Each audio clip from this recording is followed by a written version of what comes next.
සුබදසනක් ජීවිතේ ප්‍රශ්න ගැටලු හැම මොහොතකදී මෙන්න පුළුවන්. අපි සාමාන්‍යයෙන් හැම කෙනෙක්ම දන්න කතාවක්නේ. අපි කතාවටත් හැම වෙලාවෙම පොඩි කාලේ ඉඳන් කියන කතාවක් තමයි ජීවිතේ හරියට නිකන් ගලන ගඟක් වගේ. ගල් පර්වත තියෙන්න පුළුවන්, විවිධ හැලහැප්පීම් තියෙන්න පුළුවන්. හැබැයි ජීවිතේ අපි ඉස්සරහට යා යුතුමයි. මොහොත දක්වා යන ගමනේ අපේ ජීවිතේ සතුට සොයා යන ගමනේදී අනිවාර්යයෙන්ම ගමන නවත්තන්න නැතුව ඉස්සරහට යන්න ඕනෙමයි. එහෙම තමයි ජීවිතේ හරියාකාරව සාර්ථක කරගන්න පුළුවන් විදිහ. එකම විදිහට යනවා නම් දියල්ලක් වුණත් ගඟක් වුණත් ලස්සන නෑ නේද? ඒ වගේ තමයි ජීවිතෙත්. ඕනත් අපි ඔන්න අද සූදානම් බොහොම වැදගත් කාරණාවක් කතා බහ කරන්න තමයි අද සූදානම් වෙන අද දවසේදී අපි පූර්ව දැනුම් දීමකුත් ඔබට සිද්ධ කරා. විදේශ සේවා නියුක්ති කාර්යාංශයත් එක්ක එකතු වෙලා අපි සිද්ධ කරනවා. මේ දවස්වල වැඩි අවධානයක් තියෙනවා, පොඩි ලොකු උනන්දුවක් තියෙනවා මේ දවස්වල විදේශගත වීම සඳහා විදේශ රැකියාවකට යෑමේ සූදානමක් තියෙන හැම කෙනෙක්ගේම මේක හරියාකාරව සිද්ධ කරන්නේ කොහොමද, කිසිම ප්‍රශ්නයක් ඇති නොවි සිද්ධ කරන්නේ කොහොමද කියන කාරණේ ගැන කතා කරන්න අපි අද දවස වෙන් කරන්න සිතුවා. පිනවින අපි මේ විදිහට ආරම්භ කරමු. අපි බොහොම ගෞරවණීයව ආරාධනා කරා මේ කාරණේ සම්බන්ධව සාකච්ඡා කරන්නට. විදේශ සේවා නියුක්ති කාර්යාංශයේ රැකියා අනුමැති අංශයේ නියෝජ්‍ය සාමාන්‍ය අධිකාරී ප්‍රියන්ත වීරසේකර මහත්මයාට අපි ගෞරවයෙන් ආරාධනා කරා. ආයුබෝවන් ඔබතුමාට. ඒ වගේම අපි ආරාධනා කරා විදේශ සේවා නියුක්ති කාර්යාංශයේ නීති අංශයේ වැඩ බලන කළමනාකරු නීතිඥ රොහාන් විජේසේන මහත්මයාටත් නීතිතුමා ආයුබෝවන් ඔබතුමාට. ආයුබෝවන්. හොඳයි. අපි සූදානම් වෙනවා කතා කරන්නට. ඔබ බලන් සිටිනවා කියන කාරණේ අපි දන්නවා හුඟක් වෙලාවට මේ විදේශගත වීමේදී මේ සඳහා තියෙන සාක්ෂරතාවය ගැන සමහර මදකමක් තියෙන්න පුළුවන්. ඒ නිසා තමයි අපි සූදානම් වුණේ විදේශ සේවා නියුක්ති කාර්යාංශයකට එකතු වෙලා මේ කාරණේ සම්බන්ධව සාකච්ඡා කරන්නට. ප්‍රියන්ත මහත්මයා මට කියන්න ඉස්සලම විදේශ සේවා නියුක්ති කාර්යාංශය කියන්නේ මොකක්ද මේක හරහා මේ ආයතනය හරහා සිද්ධ වෙන සේවා මොකක්ද කියන කාරණේ අපි පොඩ්ඩක් මතක් කරොත් මුලින්ම. විදේශ සේවා නියුක්ති කාර්යාංශය කියන්නේ රාජ්‍ය ආයතනයක්. 1985 පාර්ලිමේන්තු පනතක් මගින් තමයි මේක පිහිටෙව්වේ.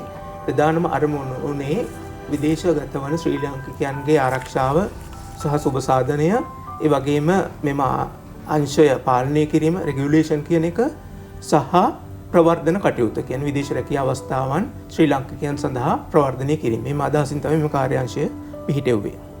හොඳයි.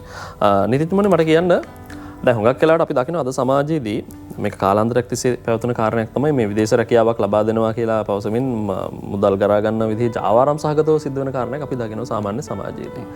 එතකොට දැන් මේ දවස්වල ඒක වැඩි වෙන්න පුළුවන්. මොකද අවශ්‍යතාවය වැඩි වෙලානේ තියෙන්නේ. මේ සම්බන්ධව ගන්න නීතිමය පියවරයන් තියෙනවද? කියන්නේ කොහොමද මේ සම්බන්ධ නීතිමය කටයුතු සිද්ධ වෙන්නේ? එතකොට ඒ විදිහට අගතියට පත්වන පාර්ශවයන්ට මොන වගේ තැන්වලටද යන්න පුළුවන්? Tamanට මේක මේ අසාධාරණයි කියන්න, දුක කියන්න මොන වගේ නීතිමය රාමුවක්ද මේ තුල තියෙන්නේ? ඇත්තටම විදේශ රැකියා සම්බන්ධයෙන් කටයුතු කිරීමේදී මූලිකම වැදගත් වෙනවා 1985 අංක 21 දරන පනත. මේ විදේශ සේවා නියුක්ති කාර්යාංශ පනත. මේ පනතෙන් විදේශ රැකියාවන් වලට පිටත් වෙන පුද්ගලයන්ගේ ආරක්ෂාව සුබ සාධනය සම්බන්ධයෙන් ප්‍රබල නෛතික රාමුවක් සැකසීලා තියෙනවා. ඔබ අහපු ප්‍රශ්නෙට පිළිතුරක් ලබා දෙනවා නම් රිහාන් විදේශ රැකියාවන් සඳහා විවිධ පුද්ගලයන් විවිධ ආකාරයෙන් පුද්ගලයන්ව බඳවාගෙන ඒ පුද්ගලයන්ගේ විවිධ ආකාරයෙන් මුදල් ලබා ගැනීම සහ වෙනත් ලාභ ප්‍රයෝජන ගැනීම පිළිබඳ අපට වාර්තා වෙනවා නිරන්තරයෙන්ම. පැහැදිලි කළොත් මේ කාරණාව සම්බන්ධයෙන් විදේශ රැකියාවක් ලබා දීමට කටයුතු කළ හැකි වන්නේ බලයලත් විදේශ රැකියා නියෝජිත ආයතනයකට පමණයි. ඔවුන්ටත් මුදල් අය කරන්න හැකියාවක් තියෙන්නේ කාර්යාංශයෙන් ලබා දුන් අනුමැතීන් වලට යටත්ව. කාර්යාංශය තමයි තීරණය කරන්නේ අදාළ විදේශ රැකියා නියෝජිත ආයතනය සේවා ලාභියාගෙන් කොපමණ ගාස්තු ප්‍රමාණයක් අය කළ යුතුද කියන කාරණාව තීරණය කරන්නේ විදේශ සේවා නියුක්ති කාර්යාංශය. මෙම කාරණාවට පිටින් එහෙම නැත්නම් පරිබාහිරව කිසියම් පුද්ගලයෙක් විදේශ රැකියාවක් ලබා දෙන්න කටයුතු කරනවා නම් එහෙමත් නැත්නම් කිසියම් පුද්ගලයෙක් ඒ විදේශ රැකියාව ලබා දීම සඳහා ගාස්තුවක් අය කරනවා නම් ඒක නීතිමය වශයෙන් වරදක් වෙනවා. බරපතල වරදක් වෙනවා. අපරාධමය වරදක් වෙනවා. එවැනි දෙයක් සිදු වුණොත් කාර්යාංශ පනතට අනුව රුපියල් 50,000ත් ලක්ෂයත් අතර දඩයක් සහ වසර 2ක සිරදඬුවමක් ලබා දිය හැකි වරදක් වෙලා තියෙනවා ගාස්තු අය කිරීම. මම ඉස්සෙල්ලා සඳහන් කරපු ආකාරයට ගාස්තු අය කරන්න ඕනේ බලයලත් විදේශ රැකියා ආයතනයක් නියමිත ගාස්තු පමණයි. එම ගාස්තුවට පිටින් අය කරනවා නම් හෝ එහෙම නැත්නම් විදේශ රැකියා ක්ෂේත්‍රයේ කටයුතු කිරීමට බලයක් නැති පුද්ගලයෙක් විදේශ රැකියාව ලබා දීම සඳහා ගාස්තු අය කරනවා නම් ඒක සම්පූර්ණයෙන්ම වරදක්.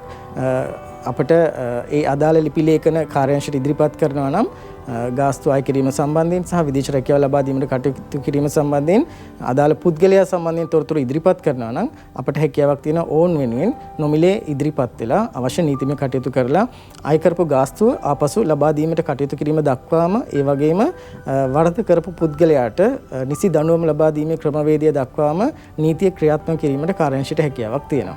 හොඳයි ඒ කාරණේ දැනගත්තට මොකද ඔන්න ඔබට අසාධාරණයක් වෙලා තියෙනවා නම් පැමිණිලි කරන්න තැනක් තියෙනවා ඔබට සාධාරණේ ලබා ගන්න පුළුවන් ආයතනයක් ලංකාව තුල තියෙනවා. හුඟක් අය මම හිතනවා නීතිඥතුමනි මේ ප්‍රශ්නේ ඇති වුණාට පස්සේ එතනින් එහා මේ කාටවත් කියන්නේ නැහැ මේක බය වෙලා මේ නීතිමය රාමුවෙන් පිටත කාරණයක් නිසා එතනින් පස්සේ නීතිමය පියවරන් ගන්න යන දිනවල ගොඩාක් අසාධාරණයටපත් වෙනවා.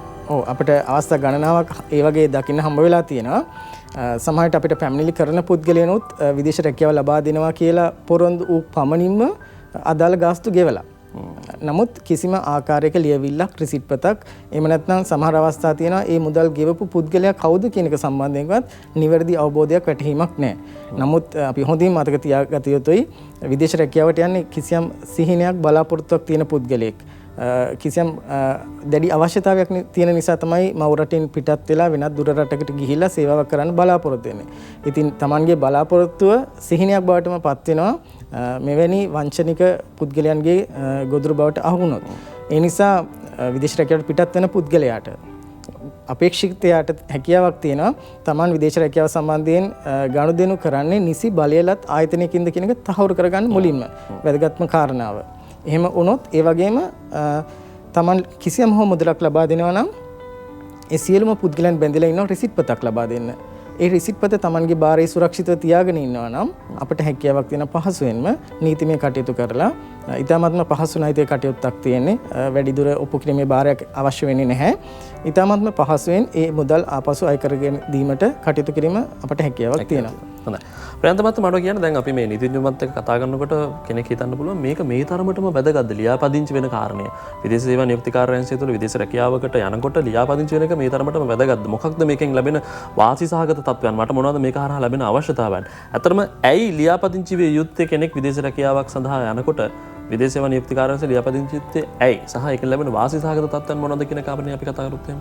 ඔව් විදේශ සේවා නියුක්ති කාර්යාංශයේ ලියාපදිංචි වීම පළවෙනි දේ ඒක නීතිමය අවශ්‍යතාවයක්. එතකොට ලියාපදිංචි නොවි විදේශගත වීම නීතිමය වශයෙන් වරදක් සිද්ධ වෙනවා. එතකොට ඒක පළවෙනි දේ. නමුත් අපි බලාපොරොත්තු වෙන්නේ ලියාපදිංචියෙන් පුද්ගලයාගේ සම්පූර්ණ විස්තරයක් අපි ළඟ පවත්වාගෙන යාම. කාර්යාංශයේ ලියාපදිංචියට අත්‍යවශ්‍යයි යන පුද්ගලයාට රැකියා ගිවිසුමක් තිබීම.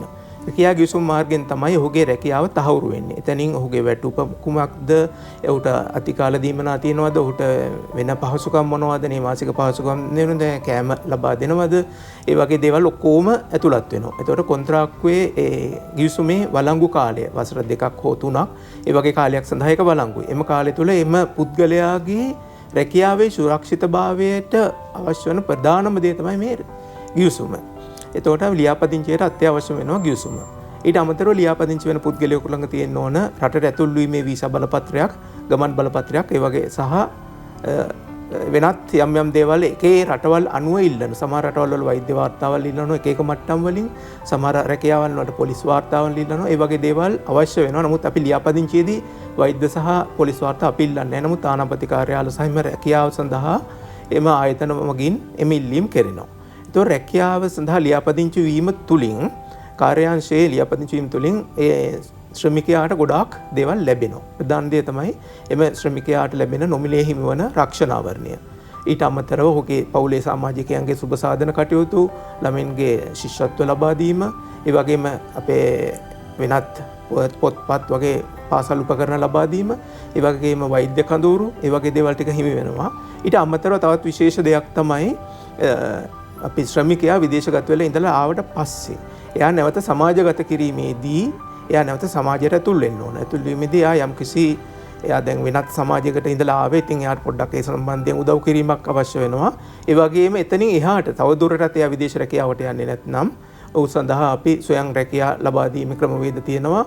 රැකියාව සඳහා මූල්‍යමය ආධාර ලබා දීම, ඒ සඳහා පුහුණුව ලබා දීම, ඒ සියලුම දේවල් හිමි වෙන්නේ මේ රක්ෂණීය වූ පුද්ගලයන් මෙම ලියාපදිංචි සිදු වූ පුද්ගලයන්ට පමණයි. හොඳයි. අපි මේ දවස්වල අපි දන්නවා අපි සාමාන්‍යයෙන් සමාජයේ වැඩ කටයුතු සිදු කරනකොට පාර්ශ්වයන් සමග කතා බහ කරනකොට මේ දවස්වල ලොකු උනන්දුවක් තියෙනවා විදේශගත වීම සඳහා රැකියාවක් සඳහා. හැබැයි මේ පිළිබඳව දැනුවත්භාවයේ අඩු ගතියක් අපිටත් සාමාන්‍ය සමාජයේත් දැනෙනවා. ඒ නිසා තමයි ස්වාධීන රූපවාහිනී සේවයේ මේ විදිහට විදේශ සේවා නියුක්ති කාර්යාංශයත් එක්ක එකතු වෙලා විදේශ නියුක්ති කාර්යාංශයේ අනුග්‍රහය ඇතිව මේ වැඩ කටයුතු සිදු කරන්න මේ වැඩසටහන ඔබ වෙත ගේන්නේ. මොකද හරි විදිහට ඔබ විදේශ රැකියාවට ගියේ නැත්නම් නීතිමය ප්‍රශ්න ගණනාවක් එන්න පුළුවන්. අපි දන්නේ නැති රටකට යන්නේ.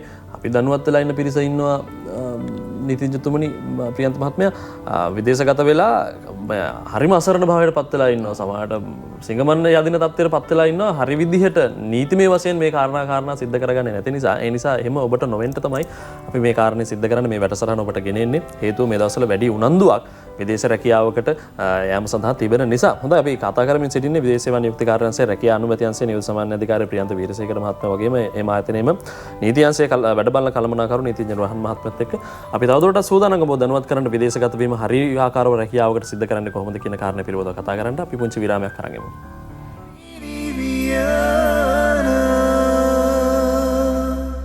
ඔබ නැවතත් පිනවෙනත් එක්ක නීතිඥතුමනි මට කියන්න දැන් කෙනෙක් හිතන්න පුළුවන් ඔය කියන තරමටම මේ ලියාපදිංචි වෙනවා කියන කාරණේ වැදගත්ද? ලියාපදිංචි නොවිත් ඉන්න පිරිස ඉන්නවා මගේ ඥාතීන් ඉන්නවා කියලා කෙනෙක් හිතන්න පුළුවන් මේ කොහේ රටක ලියාපදිංචි වෙලා නෙමෙයි ඒගොල්ලෝ ගියේ. ඒනට කිසි ප්‍රශ්න නැතුව ඉන්නවනේ කියන කාරණේ හිතෙන්න පුළුවන්. ඔය කියන තරමට කෙනෙක් හිතන්න පුළුවන් මේක ලොකු වරදක්ද? ඔන්න ප්‍රශ්න ටිකක් නැගෙන්න පුළුවන්. මේවට නීතිඥයෙක් විදිහට නීතිමය පැත්තෙන් ඔබතුමාට දෙන උත්තර මොනවද? ඔවරහන් විදේශ රැකියාවක් සඳහා පිටත් වන සියලුම පුද්ගලයන් සෑම තැනැත්තෙක්ම ලංකාවෙන් පිටත් වෙනවා නම් විදේශ රැකියාවක් සඳහා අනිවාර්යයෙන්ම ලියාපදිංචි විය යුතුයි. එසේ ලියාපදිංචි නොවි විදේශ රැකියාවට පිටත් වුණොත් ඒක අපරාධමය වරදක් වෙනවා. ඒ වගේම තමයි ගුවන් තොටුපළවල් වලදී විදේශ සේවා නියුක්ති කාර්යාංශයේ නිලධාරීන් කණ්ඩායමක් අනියුක්ත කරලා තියෙනවා. ඒ නිලධාරීන් පරීක්ෂා කරලා බලනවා ඔවුන්ගේ විදේශ ගමන් බලපත්‍රය සහ අදාළ ලේඛන මෙම විදේශ රැකියාවට පිට වෙන විදේශගත වෙන්න එන පුද්ගලයා විදේශ රැකියාවකටද යන්නේ නිසි පරිදි ලියාපදිංචි වෙලා තියෙනවද කියන එක පරීක්ෂා කරලා බලනවා. එතනදීම පරීක්ෂා කිරීමේදී අපට හමු වුණොත් ඔහුට යන්න වෙන්නේ විදේශ රැකියාවට නෙවෙයි සිරගත වීමකට තමයි ලක් වෙන්න වෙන්නේ. අත්අඩංගුවට අරගෙන ඔහුව ඉදිරිපත් කරන අධිකරණයකට. ඒ නිසා විදේශ රැකියාවකට යන සෑම පුද්ගලයෙක්ම විදේශ රැකියාවක් සඳහා ලියාපදිංචි වීම අත්‍යවශ්‍ය කරුණක් වෙනවා. ඒ වගේම එසේ ලියාපදිංචි නොවී ගියොත් ඔහුට දඩයක් සහ වසර 2ක සිරිදඬුවමක් ලබා දෙන්න පුළුවන් වරදක් තමයි මේ විදේශ රැකියාවක් සඳහා ලියාපදිංචි නොවී පිටත් වීම කියලා කියන්නේ. නමුත් අපි බැලුවොත් එයි මේ විදේශ රැකියාවක් සඳහා ලියාපදිංචි වෙලා පිටත් වීම අවශ්‍ය වෙන්නේ. විවිධ කූට පුද්ගලයන් අපේ අහිංසක ජනතාව රවට්ටනවා විසිට් වීසා මගින්. එහෙම නැත්නම් ඔබට ටුවරිස්ට් වීසාවෙන් සංචාරක වීසා පත්‍රයක් මගින් කිසියම් රටකට ගිහිල්ලා ඊට පස්සේ ඔහුට හෝ ඇයට ඒ රටේදී රැකියාවක් ලබා දෙන්න පුළුවන්. එතකොට අර ලියාපදිංචි වීම කියන අවස්ථාව මගහැරෙනවා. ඒ වගේම ලියාපදිංචියේදී අවශ්‍ය කරන අවශ්‍යතාවයන් සම්පූර්ණ කිරීම මගහැරෙනවා. පහසුවෙන්ම පිටත් වීමේ අරමුණ ඇතිව අර ලංකාවෙන් මේ පුද්ගලයා පිටත් කර හැරීමට අවශ්‍යතාවය මත ව්‍යාජ ආකාරයෙන් කූට ආකාරයෙන් කටයුතු කරන පිරිසක් ඉන්නවා. අපේ නොදන්න අහිංසක ජනතාවත් මේ වංචාවන් වලට අහු වෙනවා. ඔවුන් බලාපොරොත්තු වෙනවා විසිට් වීසා එකක් මගින් ගිහිල්ලා මට හොඳ රැකියාවක් හම්බ වෙයි. අර කියපු විදිහටම මට ජොබ් එක ලබා දෙයි. ඒ වගේම තවත් පිරිසක් රවට්ටනවා විසිට් වීසා එකෙන් ගිහිල්ලා පහසුවෙන්ම පුළුවන් ජොබ් වීසා එකට ඒ විසිට් වීසා එක පරිවර්තනය කරගන්න. සාමාන්‍යයෙන් මැලේසියාව වගේ රටවල් වල කිසිම ආකාරයකින් විසිට් වීසා එකක් නැවත ජොබ් වීසා එකකට පරිවර්තනය කරගන්න හැකියාවක් නැහැ. ඒ නිසා අපි ඒක දැනුවත් විය යුතුයි, සොයා බැලීමක් කළ යුතුයි. නීතිමය පැත්තෙන් ආරක්ෂාවක් තියෙනවා. ඒ වගේම විදේශ රැකියාවට පිටත් වෙන පුද්ගලයන් ඔවුන්ගේ අර සිහිනය බලාපොරොත්තු ඉෂ්ට කරගන්න බැරි වෙනවා. ඔවුන් ලියාපදිංචි වෙන්නේ නැතුව මූලිකම වගකීම විදේශ රැකියාවට පිටත් වෙන පුද්ගලයාගේ. අපිට එයාපෝට් එකේදී අවස්ථා තියෙනවා විවිධ උපක්‍රම විවිධ ක්‍රම භාවිතා කරනවා. ජොබ් එකකට යන්නේ මේ ටුවර් එකක් යන්නේ එහෙම නැත්නම් සහෝදරයෙක් බලන්න යන්නේ. දැන් අර ලියාපදිංචි වීමේ අවශ්‍යතාවයෙන් මගහරවන්න එතන ඉන්න ඔවුන්ගේම ආරක්ෂාවට ඉන්න කාර්යාංශයේ නිලධාරීන්ව දැන් මේ විදේශ රැකියාවට පිටත් වෙන පුද්ගලයා ඔහුගේ ආරක්ෂාව සපයන්න තමයි අපි එතනට ගිහලා මේ රාජකාරී කටයුත්ත කරන්නේ. නමුත් අපව නොමග යවමින් එම ස්ථානයෙන් පිටත් වෙන්න කටයුතු කරනවා. තමන්ම තමයි රැවටෙන්නේ. තමන්ම එතනදී රැවටෙන කෙනෙක් අපි ඇත්තටම මේ අවස්ථාවේදී අවබෝධ කරගත යුතුයි.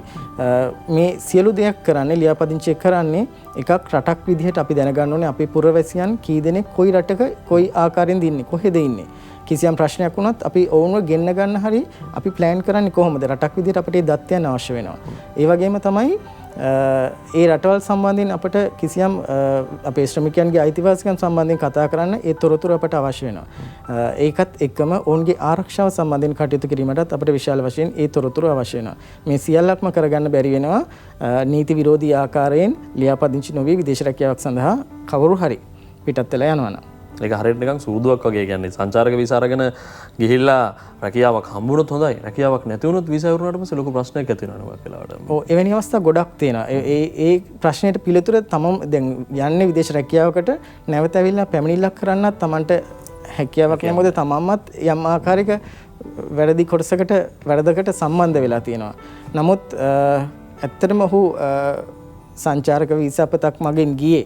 එහෙම නැත්නම් තමන්ව රවටලා වංචා සහගත ආකාරයට නම් ඒ ආකාරයෙන් විදේශ රැකියාවක් සඳහා යොමු කළේ ලියාපදිංචි වීමක් අවශ්‍ය නැහැ. කාර්යාංශයේ ලියාපදිංචි වෙන අවශ්‍යතාවයක් නැහැ. ජොබ් එකකට නෙවෙයි විසිට් එකකට යන්නේ. ආදී වශයෙන් පවස්සලා වංචා සහගත ආකාරයෙන් කිසියම් පුද්ගලයෙක් යොමු කරා නම් විදේශ රැකියාවකට ඒකටත් වෙනමම නෛතික ප්‍රතිපාදන තියෙනවා.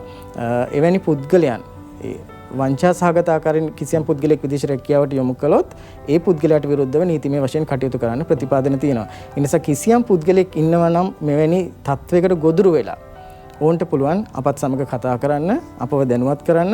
ඒතර අපට නීති කාර්යාංශයට හැකියාවක් තියෙනවා එවැනි අපරාධකරුවන් මේක සමහර විට සංවිධානාත්මකව වෙන්න පුළුවන් ඔවුන්ව නීතිය රැහැනට හසු කරගන්න හැකියාවක් තියෙනවා. ඒ වගේම තමයි කිසියම් කෙනෙක් විදේශ රැකියාවට යන්න බලාපොරොත්තු වෙමින් ඉන්නවා නම් ඔහුට හැකියාවක් තියෙනවා. ඔහුට හෝ ඇයට මම නිවැරදි ක්‍රමවේදය ඔස්සේ යනවා. ගිහිලා නෛතික රාමුව නීතියේ තියෙන ආරක්ෂාව මම අරගෙනම විදේශ රැකියාවට ගිහිල්ලා මගේ බලාපොරොත්තු සිහින ඉටු කරගන්න මේක හොඳ අවස්ථාවක් වෙනවා. පැහැදිලි. අන්න විදේශ සේවා නියුක්ති කාර්යාංශය කියලා කියන්නේ ඔබ වෙනුවෙන් තිබෙන ආයතනයක්. යම්කිසි අවස්ථාවකදී ඔබ අසාධාරණයටපත් වුණොත් බය වෙන්නේ නැතුව ගිහිල්ලා කාර්යාංශයට පැමිණිල්ලක් දාන්න පුළුවන්. මොකද ඔබෙන් පස්සේ තව කෙනෙකු ඒ අසාධාරණයට ලක් වෙන එකෙන් මගහරවා ගන්න එකේ වගකීම යුතුයකම තියෙන ඔබ සතු කියන කාරණේ ඔබ අමතක කරන්න හොඳම නැහැ. ප්‍රියන්ත මහත්මයා මට කියන්න මේ දවස්වල කොහොමද විදේශ සේවාවක නියුක්ත වීම සඳහා තිබෙන ඉල්ලුම කොහොමද? ලියාපදිංචි වීමේ කටයුතු වෙනදට වඩා සාපේක්ෂව වැඩි මට්ටමක් තියෙනවද මේ රටේ පවතින තත්ත්වයක් එක්ක ලොකු ආකර්ෂණයක් ඒකට තියෙනවා කියන කාරණේ සරලව අපිට තේරෙන කාරණයක්. කාර්යාංශ විදිහට ඔබතුමාගේ ගණනය කිරීම අනුව කොහොමද මේකේ තත්ත්වය? ඔව් අපි ගත්තොත් 2020 දී කොරෝනා වෛරසය පැමිණීමත් එක්කම විදේශ රැකියාව සඳහා පිටත් වීම ඉතාමත්ම දැඩි ලෙස අඩුවීමක් පෙන්නුම් කරුවා. ඇත්තටම 2020 වර්ෂයේදී 53000ක ප්‍රමාණයක් පමණයි විදේශ රැකියාව සඳහා ලියාපදිංචි වුණේ. 2021 වර්ෂයේ අවසාන භාගයේ නොර ක්‍රමානුකූල වර්ධනයක් සිදු වෙලා අපිට 1,20,000ක් ඉක්මූ සංඛ්‍යාවක් රැකියාව සඳහා පිටත් කරවීමේ හැකියාව ලැබුණා.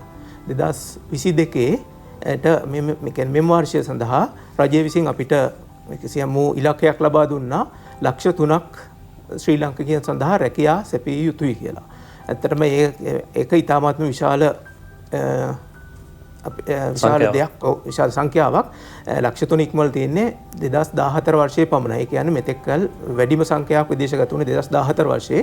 එම සංඛ්‍යාවම නැවතත් මෙම වර්ෂය සඳහා අපිට ලබා දීලා තියෙනවා යවන්න කියලා. නමුත් කියන්න සතුටුයි පළවෙනි මාස 6 අවසානයේදී ඒ 1,50,000ට ඉතාමත්ම කිට්ටු සංඛ්‍යාවක් 1,47,000 ඉක්මූ සංඛ්‍යාවක් රැකියාව සඳහා ලියාපදිංචි කිරීමේ හැකියාව අපිට ලැබුණා. ඇත්තම කියනවා නම් මේ දවස්වල විදේශ රැකියාව සඳහා ශ්‍රී ලාංකිකයන්ගේ දැඩි ඉල්ලුමක් තියෙනවා.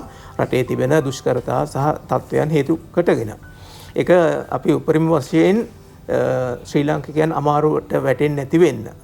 ඔවුන්ගේ ආරක්ෂාව සලසමින් විදේශ රැකියා ඒජන්සි මාර්ගයෙන් එම සංඛ්‍යාව අපගේ මේ ඉලක්කය 3,00,000 සංඛ්‍යාව විදේශගත කිරීම සඳහා උපරිම උත්සාහය යොදමින් සිටිනවා. හොඳයි අපි සුබ ප්‍රාර්ථනා කරනවා මාස 6කදී 1,50,000කට කිට්ටු සංඛ්‍යාවක් විදේශගත වුණා නම් ඉතුරු මාස 6ේදී ඉතුරු ගාන සම්පූර්ණ කරන්න පුළුවන් කියලා අපිට සුබ බලාපොරොත්තු තියාගන්න පුළුවන්. මේ වෙලාවේදී අපිට කොහොමද ඩොලර් අවශ්‍ය කරනවා ඔබ හැම කෙනෙක්ගේම කියන කාරණේ මතක් කරගන්නත් ඕනේ. නීතිඥතුමනි මේ දැන් එතකොට කෙනෙක්ට මට දැන් පැමිණිල්ලක් කරන්න අවශ්‍ය නම් කොහොමද මේක සිද්ධ කරන්නේ? හොට්ලයින් එකක් තියෙනවද? කාර්යාංශයත් එක්ක සම්බන්ධ වෙන්නේ කොහොමද කියන කාරණේ අපිට පොඩ්ඩක් කතා කරමු. ඔව් කාර්යාංශයේ ප්‍රධාන කාර්යාලයේ විමර්ශනාංශයක් ස්ථාපනය කරලා තියෙනවා. ඒ වගේම ශාඛා කාර්යාලවලත් කීපයක විමර්ශන අංශ විමර්ශන ඒකක නිලධාරීන් අනුයුක්ත කරලා තියෙනවා. කිසියම් පුද්ගලයෙක් ඉන්නවා නම් විදේශ රැකියා ක්ෂේත්‍රයේ කිසියම් හෝ අසාධාරණයකට ලක් වුණා කියලා කියන ඔහුට හෝ ඇයට හැකියාවක් තියෙනවා. ඒ ශාඛා කාර්යාලයකට හෝ එමත් නැත්නම් ප්‍රධාන කාර්යාලයට ඇවිල්ලා තමන්ට පැමිණිල්ල ඉදිරිපත් කරන්න. ඒක ඇවිල්ලාම පැමිණිල්ල ඉදිරිපත් කරන්න පුළුවන් නම් අපිට ඒ අවස්ථාවේදීම ඔහුගේ ප්‍රකාශයක් කටුතරයක් ලබා ගැනීම අවශ්‍ය වෙනවා. ඒ වගේම ඔහු කියන තොරතුර සනාථ කිරීම සඳහා කිසියම් හෝ ලේඛනයක් මම අර පෙර සඳහන් කරපු විදිහට විදේශ රැකියාවක් ලබා දෙන්න මුදල් අය කිරීමක් සිදු කළා නම් ඒකට මොනවද තියෙන සාක්ෂි? ලේඛනයක් තියනවද? රිසිට් පතක් තියනවද? ඒ විදේශ රැකියාවට අදාළ කිසියම් ලියවිල්ලක් තියනවද? මේ දේවල් කාර්යාංශයට බාර දීලා ඔහුට ප්‍රකාශයක් ලබා දීලා ඒ පැමිණිල්ල කාර්යාංශයට ඉදිරිපත් කරන්න හැකියාවක් තියෙනවා. එහෙමත් නැත්නම් පැමිණීමට අපහසු පුද්ගලයෙක් ඉන්නවා නම් අසාධාරණයට ලක් වූ පුද්ගලයෙකුට කාර්යාංශයට තොරතුරු ඉදිරිපත් කිරීමේ හැකියාවක් තියෙනවා. ඉන්පසු ඒ තොරතුරු ලබාගෙන අදාළ ඒකකයට යොමු කරලා ඔහුව පසු අවස්ථාවකදී කැඳවලා මම අර ඉස්සෙල්ලා සඳහන් කරපු ආකාරයට ප්‍රකාශයක් ලබාගෙන ඒ නීතිමය කටයුතු ආරම්භ කිරීමට හැකියාවක් තියෙනවා. ඒ වගේම විදේශගත වූ පුද්ගලයන්ට විදේශගත වෙලා දැන් ඉස්සෙල්ලා අපි සඳහන් කළා ඔහු යන්නේ කිසියම් කොන්ත්‍රාත්තුවකට ගිවිසුමකට අනුකූලව රැකියාව කරන්න මේ පිටත් වෙලා තියෙන්නේ. ඒ ගිවිසුම උල්ලංඝනය කරනවා නම් ඒ විදේශගත වූ තැනැත්තාට හෝ එහෙමත් නැත්නම් ඔහුගේ බාරකරුවෙකුට මේ රට තුළ ඉන්න බාරකරුවෙකුට හැකියාවක් තියෙනවා. මම ඉස්සෙල්ලා කියපු ආකාරයට කාර්යාංශයට ඇවිල්ලා හෝ එහෙම නැත්නම් කිසියම් හෝ මාර්ගයකින් කාර්යාංශයට තොරතුරක් ලබා දෙන්න ඒ ගිවිසුම ප්‍රකාරව නිසි වැටුපක් ලැබෙන්නේ, නිසි සෞඛ්‍ය පහසුකම් ලැබෙන්නේ. ඒ වගේම සමහර අවස්ථා තියෙනවා රැකියා කාලය අවසන් වෙලා එන්න හැකියාවක් නැහැ. සම්බන්ධතාවයන් ගොඩනගා ගන්න විදිහක් නැහැ. මේ ආකාරයේ කුමන හෝ දුෂ්කරතාවයක් තියෙනවා නම් කාර්යාංශයට ඇවිල්ලා පැමිණිල්ලක් යොමු කිරීමට හැකියාවක් තියෙනවා. ඒ වගේම තමයි අපේ හොට්ලයින් එක ශනික ඇමතුම් අංකය 1989 දුරකථන අංකය. ඒ දුරකථන අංකයට තොරතුරක් ලබා දීලා ඒ ඔස්සේත් පැමිණිල්ලක් ඉදිරිපත් කිරීමට හැකියාවක් තියෙනවා. ඒ වගේම තමයි විමර්ශනාංශයේ මන් දුරකථන අංකය සඳහන් කරන්නම් 286 41 23 286 41 23 මේ දුරකථන අංකයට තොරතුරක් ලබා දීලා පැමිණිල්ල ආරම්භ කිරීමේ හැකියාවක් තියෙනවා. ඉන්පසු ඉදිරි පියවරයන් අරගෙන අවශ්‍ය නීතිමය කටයුතු ආරම්භ කිරීමට හැකියාවක් තියෙනවා. හොඳයි. අපි අද කතා කරේ විදේශ සේවා නියුක්ති කාර්යාංශයේ රැකියා අනුමැති අංශයේ නියෝජ්‍ය සාමාන්‍ය අධිකාරී ප්‍රියන්ත වීරසේකර මහත්මයා එක්ක වගේම විදේශ සේවා නියුක්ති කාර්යාංශයේ නීති අංශයේ වැඩ බලන කළමනාකරු නීතිඥ රොහාන් මහත්මයාත් එක්ක නීතිඥතුමත් එක්ක ඔබ දෙපළටම ආයුබෝවන් කියලා අපි කියනවා. බොහොමත්ම ස්තුතිවන්ත වෙනවා මේ දැනුම අපිට ලබා දුන්නට. අපි තවදුරටත් සූදානම් මේ පිළිබඳව ඔබ දැනුවත් කරන්න. මොකද මේ දවස්වල වැඩි අවධානයක් මේ සම්බන්ධව තියෙන කාරණේ මතක් කරන ගමන් අපි සමුගන්නවා මේ විදිහට පින්වීමේ.